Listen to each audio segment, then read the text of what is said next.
but a founding member of the church came in and literally cussed me out because we had shifted some chairs. So let's kind of illustrate it this way. The leadership principles that we have to grab a hold of as leaders. The difference is like if you're going down a huge river, down the Mississippi, down the Detroit River, whatever. If you're in a speedboat, that's kind of like a church start, okay? It's smaller, easy to maneuver around. You're flying down the river one direction and you go, hey, we want to go another direction. And you just spin the wheel, throttle that thing down, and you're headed another direction.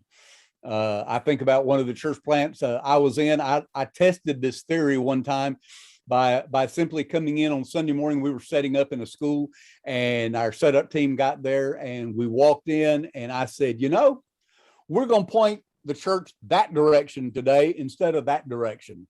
And they went, cool. And we started setting up chairs, equipment, everything toward that wall and stuff. Nobody commented. We shifted chairs around in an established church.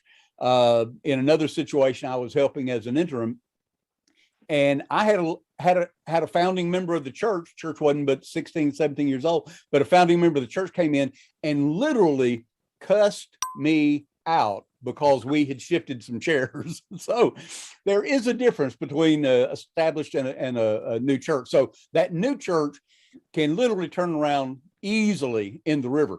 But if you're leading an established church, it's more like a big cargo ship.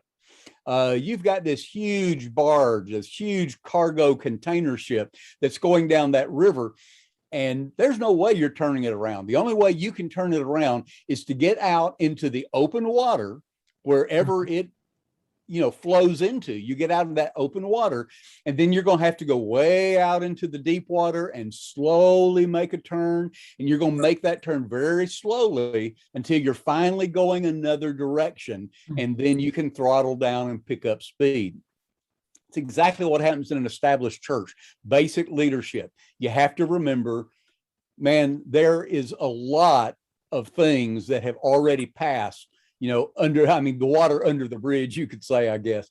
And so when you're leading an established church, you have to remember there are all kinds of containers on board.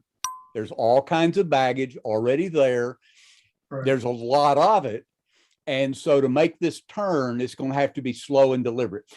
But I will say, though, go ahead. For all of those church planters out there who think that your speedboat is more like a Sea-Doo and it's just teeny tiny. When we were in Fort Worth, Texas, and we were a part of a church plant, I was not the church pastor, I was on staff. Our very first service, the pastor said, we have no idea what kind of crowd we're going to have today. We don't know if next week we need one service or two. He said, you go up there and give the announcements. If I hold up a 1, you tell the church that we're doing one service next weekend. If I hold up a 2, we're doing 2 services, and here's the times. He said, this is our first service. We have no idea what to expect.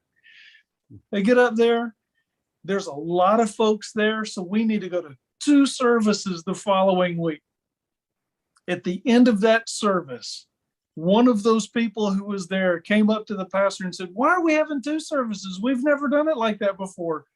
He's like, this was our first time.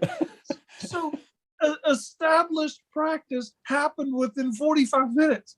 So even if you're a planter, your first 45 minutes of existence means you've got history. You're going to have to deal with it.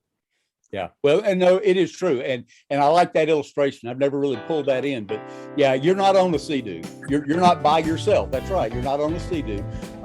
And it may be better even to say maybe you're pulling a skier behind you or several that you can't just abandon. You've got to take at least enough of a turn that you don't throw people out of the boat.